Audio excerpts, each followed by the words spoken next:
Salut tout le monde, bienvenue dans la vidéo sur les tableaux. Donc aujourd'hui ce qu'on va faire c'est voir comment utiliser les tableaux en JavaScript. Vous allez voir que à première vue, même si ça semble être très similaire à ce que vous avez probablement vu dans d'autres langages de programmation, les tableaux en JavaScript permettent de faire un peu plus, donc on va vous expliquer ça au travers de la vidéo. Donc on se lance immédiatement dans le code. Donc, on va commencer avec quelque chose de très simple. On va faire, dans le fond, juste comment créer les tableaux puis comment accéder à leurs éléments. Vous allez voir que vous n'allez pas être si dépaysé que ça ici.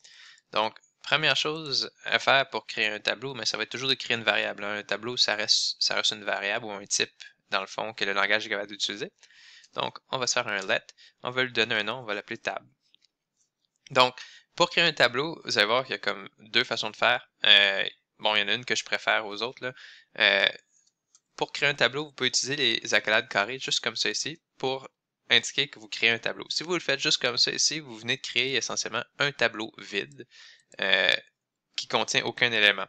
Contrairement à des langages comme Java ou C Sharp, tout ça, vous n'aurez pas besoin d'indiquer la taille du tableau à l'intérieur, par exemple des accolades carrées. Vous n'avez pas besoin non plus d'indiquer le type du tableau. Donc, vous allez voir qu'un tableau en JavaScript, ça peut être un tableau de n'importe quoi. Vous allez pouvoir mettre n'importe quelle sorte d'éléments dedans. Il n'est pas restreint par un type. Donc, ça ici, ça nous crée un tableau vide. Si vous voulez créer un tableau qui contient déjà des éléments, donc celui-là, on va l'appeler tab 1. Vous pouvez encore utiliser les accolades carrées, sauf que là, vous pouvez mettre vos éléments entre ici les accolades. Fait que vous pourriez arriver ici et dire, on va mettre des salutations, donc allô, hop là, allô, bonjour, salut. Puis ici, on vient de se créer un tableau qui contient trois éléments, qui contient allô, bonjour, salut, trois chaînes de caractères. Si vous voulez, il existe une autre façon de créer un tableau d'une façon similaire à ça. On va l'appeler tab 2. Oups. Tab 2. Au lieu d'utiliser ici les tableaux tels quels, là, dans le fond les accolades carrées, on peut utiliser l'opérateur new array ici, qui nous permet de créer un nouveau tableau. Puis entre parenthèses, ici, vous pouvez mettre les différents éléments que vous voulez avoir dans votre tableau. Donc si vous voulez par exemple mettre des chiffres, dans ce cas-là, on va mettre des chiffres aléatoires. On pourrait juste faire ça comme ceci et ça vous crée un tableau. Là, je viens de créer des tableaux. Si vous voulez vous tester que ça fonctionne bien, ok, là, on va se faire des consoles.log. On va afficher nos tableaux. Fait qu'on va afficher tab 1 et tab 2 dans la console.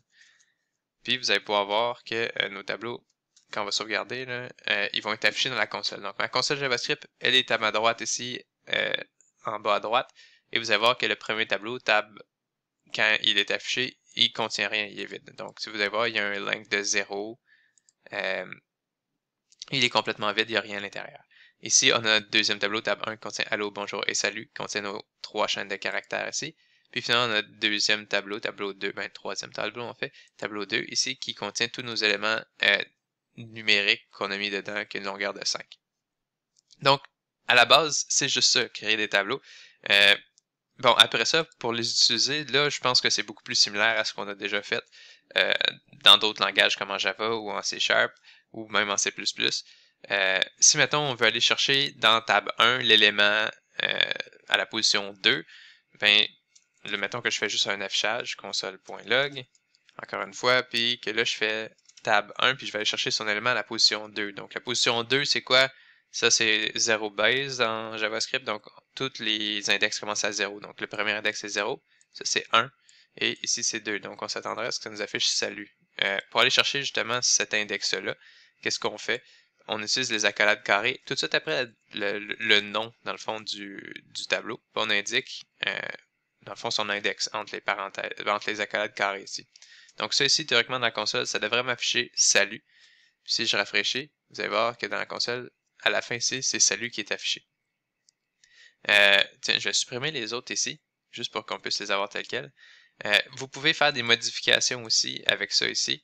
Donc, par exemple, si je tombe dans mon tableau ici, tab 2, il n'y a rien qui m'empêche de faire tab 2, ouvrir mes accolades, puis dire l'élément à la position 3. Donc, la position 3, c'est quoi? C'est 0, 1, 2, 3, donc c'est le 1 ici. Ben, lui, il va être égal maintenant à 99. Donc, si je fais ça ici, c'est que je viens modifier l'élément qui est à la position 3 et je mets un 99 dedans. Si je refais un console, console.log, ensuite de tab 2 à la position 3.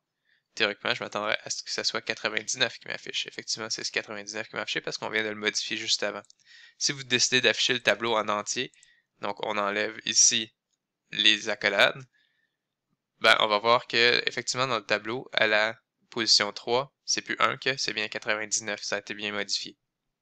Donc, vous pouvez facilement aller chercher les valeurs ou dans le fond, les modifier avec l'opérateur d'indexation. Donc, les accolades carrées, on va appeler ça l'opérateur d'indexation. C'est ce qui va nous permettre, dans le fond, d'aller chercher les données et de les modifier dans notre tableau. Bon, un tableau, essentiellement, c'est juste ça. C'est, dans le fond, une variable qui nous permet de contenir plusieurs éléments, dans le fond, ensemble. Bon, ce qu'on a fait là, c'est pas vraiment bien différent de ce que vous avez fait dans d'autres langages de programmation comme Java, C# peut-être, ou C++. Ceci étant dit, les tableaux en Java sont différents. En fait, ils appellent ça un tableau en JavaScript, sauf que c'est pas vraiment un tableau. En fait, ça s'approche beaucoup plus d'une chaîne. En fait, d'une liste chaînée qu'on va appeler. Les listes chaînées fonctionnent vraiment différemment, donc je veux vous montrer juste une brève introduction à comment une liste chaînée fonctionne et pourquoi c'est différent d'un tableau normal. Donc ici, on a la différence schématique entre un tableau et une liste. Donc le tableau, il est en haut ici. On voit tout est conjoint, donc tout est collé un sur l'autre. Donc en mémoire, un tableau, c'est simple, c'est juste un espace mémoire conjoint qu'on a réservé pour mettre plein d'éléments un à côté de l'autre. Donc en général, ça a une taille fixe, on a réservé un certain espace fixe, puis on est supposé mettre dedans nos éléments, puis c'est tout vraiment collé un à côté de l'autre en mémoire. La liste, elle est différente. Donc, la liste, la façon qu'elle fonctionne, elle, c'est qu'au lieu d'être toute collée en mémoire, puis de réserver un espace de mémoire fixe, elle va réserver aucun espace mémoire de base, puis elle va, pour chaque élément, prendre un élément à la fois, dans le fond, puis il va, à la place, mettre ce qu'on appelle un pointeur, ou en fait une référence vers le prochain élément de sa liste.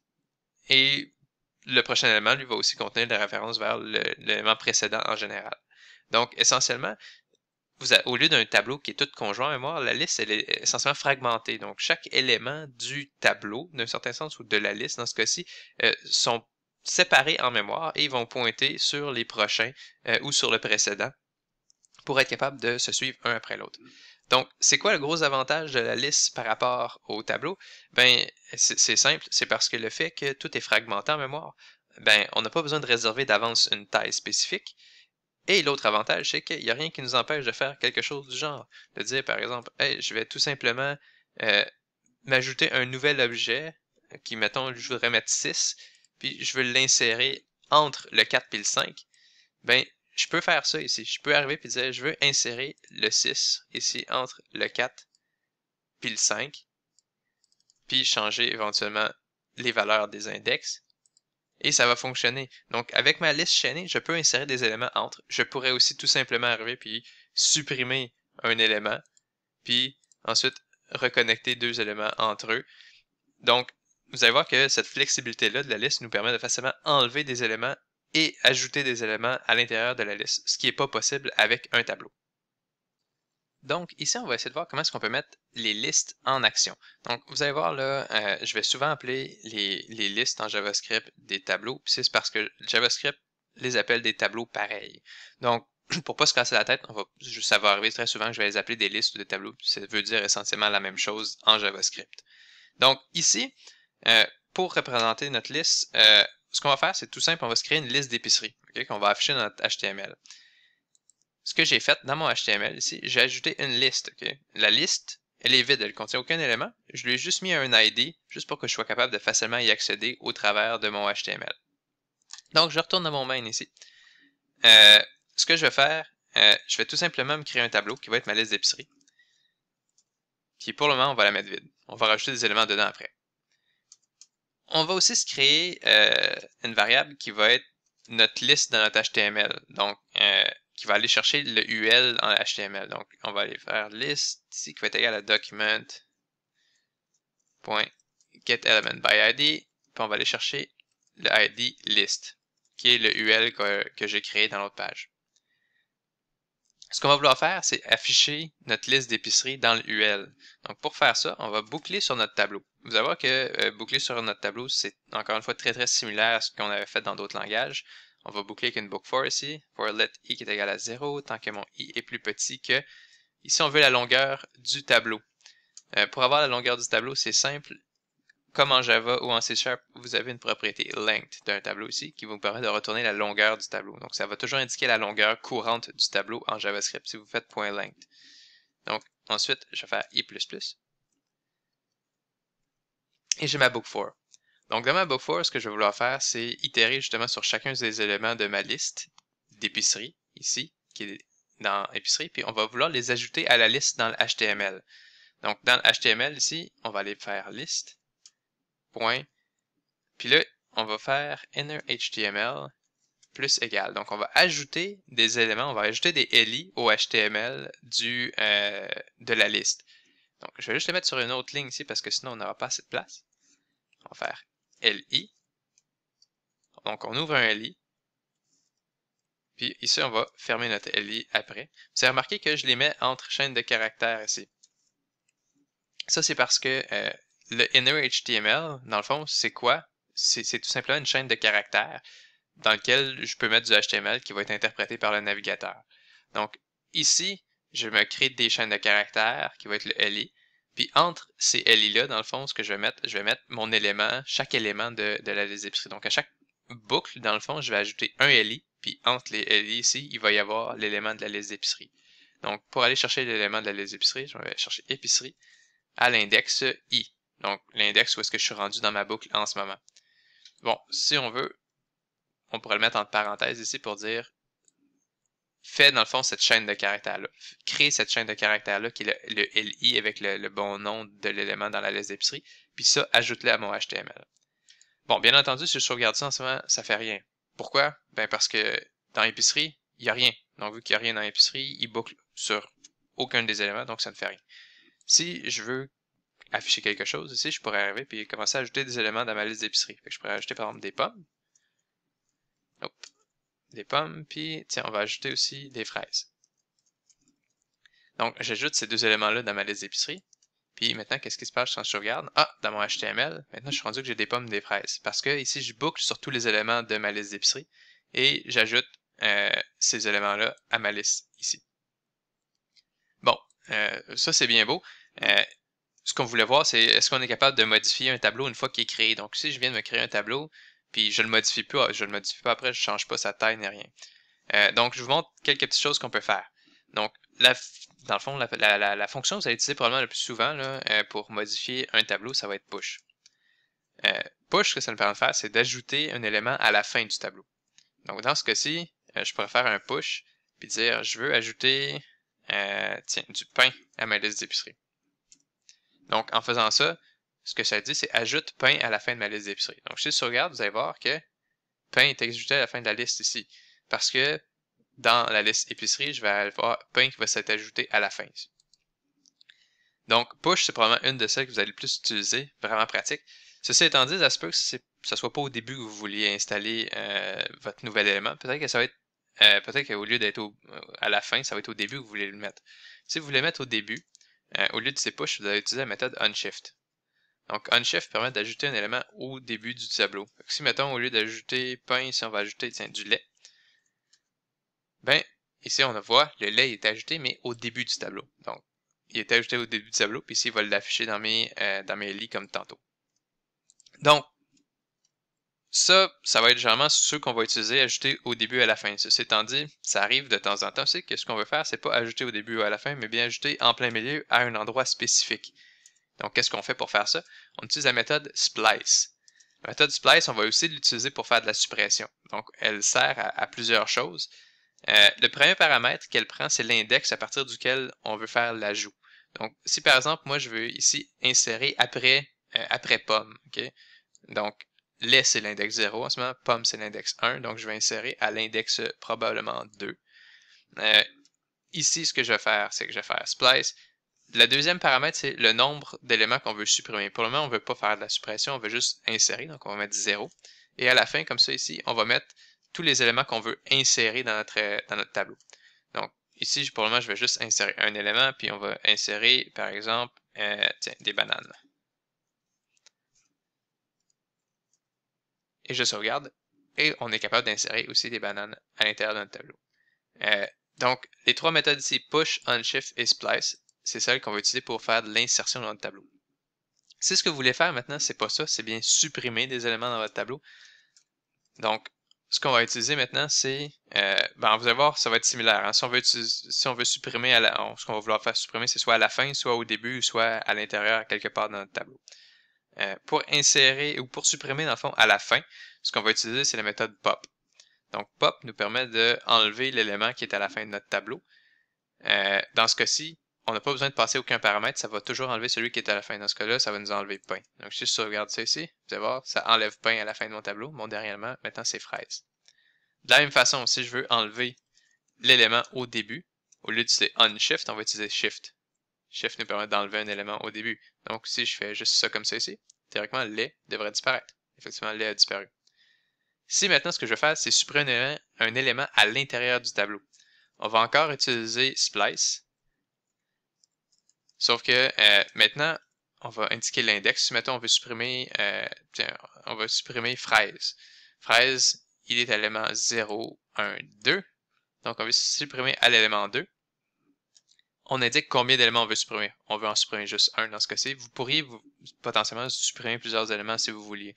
Dans ce cas, on va juste en supprimer un, fait que je vais juste mettre un. Puis, vu qu'on n'a pas besoin d'insérer des éléments dedans, on ne met rien d'autre après. Donc, je vais juste mettre ça comme ça ici. Et je sauvegarde. Il vient de m'enlever fraise ici aussi. Donc, pop et shift permet d'enlever à la fin puis au début. Puis splice permet d'enlever aussi n'importe où dans le tableau.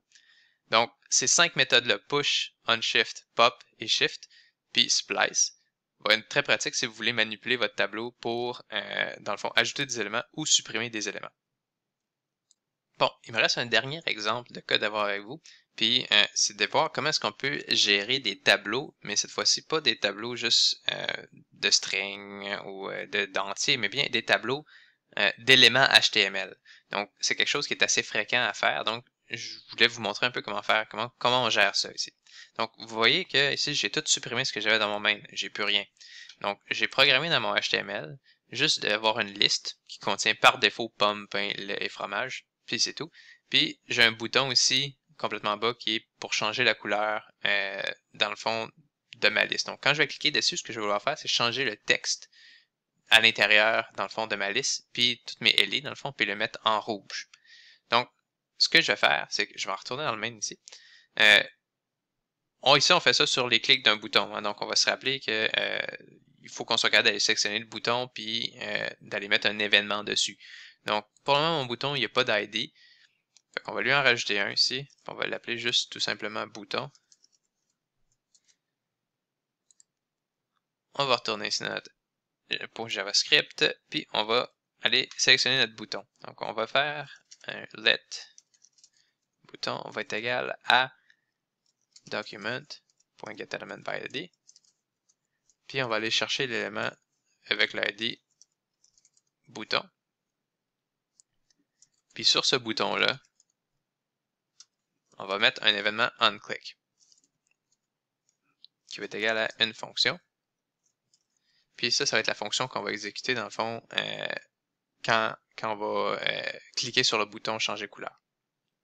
Bon, si on veut juste tester que notre bouton fonctionne, on peut juste faire un alert par exemple. Puis on va mettre test ici, on sauvegarde ça.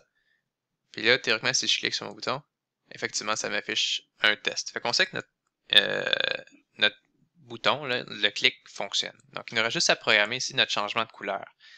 Donc, ce qu'on va faire, c'est qu'on va vouloir aller sélectionner chacun des LI, puis changer la couleur de chacun des LI directement. Donc, comment est-ce qu'on va faire ça? Il va falloir qu'on aille boucler au travers, dans le fond, de tous nos éléments, de toutes nos LI, puis qu'on aille vraiment changer tous les éléments. La première chose, ça va être d'aller sélectionner nos LI. Donc, je vais me faire ici let, puis on va l'appeler LI avec un S. LI. Puis là, on va aller faire document.querySelector, mais querySelector all. querySelector all, contrairement à juste querySelector, va nous permettre d'aller chercher tous les éléments. En fait, il va nous retourner un tableau de tous les éléments qui dans le fond, qui respecte la condition, en fait, le sélecteur CSS que j'ai mis en parenthèse ici. Donc, ce que je vais faire ici, c'est tout simplement list li. Donc, là, on va le mettre sur une deuxième ligne, juste pour que ça soit plus simple à voir. Essentiellement, je vais aller chercher toutes les li qui se retrouvent dans l'élément qui a le ID list. Donc, effectivement, dans mon HTML, si on y retourne, on voit que mon UL a l'ID list et je vais chercher tous les li qu'il y a à l'intérieur. Donc ça me retourne un tableau. Donc LIS, là, ici, là, la variable LI, elle contient un tableau qui contient tous les LI à l'intérieur. Donc, ce que je peux faire maintenant, je peux faire un peu ce qu'on a fait tantôt. Je peux faire une boucle qui va boucler sur tous les LI. Donc, for let i qui est égal à 0, tant que mon i est plus petit que lis.length. Donc, on va chercher la taille, donc le nombre de LI qu'il y a dans ma liste.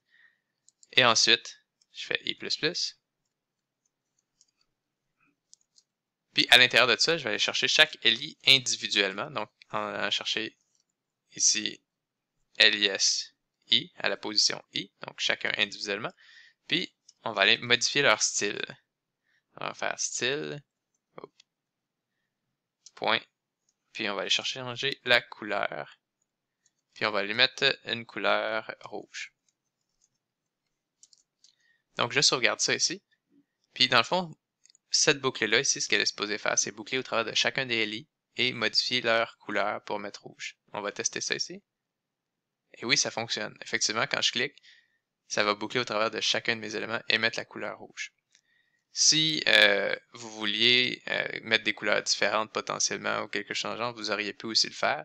Dans le fond, ça vous permet vraiment de boucler au travers des différents éléments HTML que le Query Selector All vous retourne. Il y a d'autres sélecteurs, par exemple, ici, qui pourraient vous retourner plusieurs éléments. Donc, si vous faites rapidement des recherches sur Internet, vous allez voir là, qu'il y a des éléments comme document, getElement by name ou getElement by tag name ou getElement by class name peuvent vous retourner des tableaux.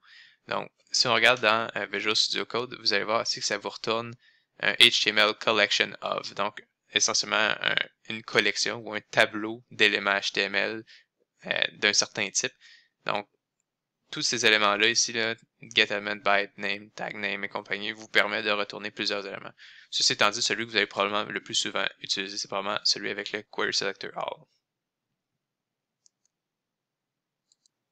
Ceci conclut notre vidéo sur les tableaux en JavaScript.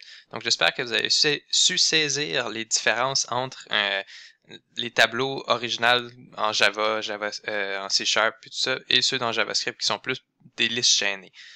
Si vous avez des questions, n'hésitez pas à me contacter. Je vous souhaite de passer une bonne journée.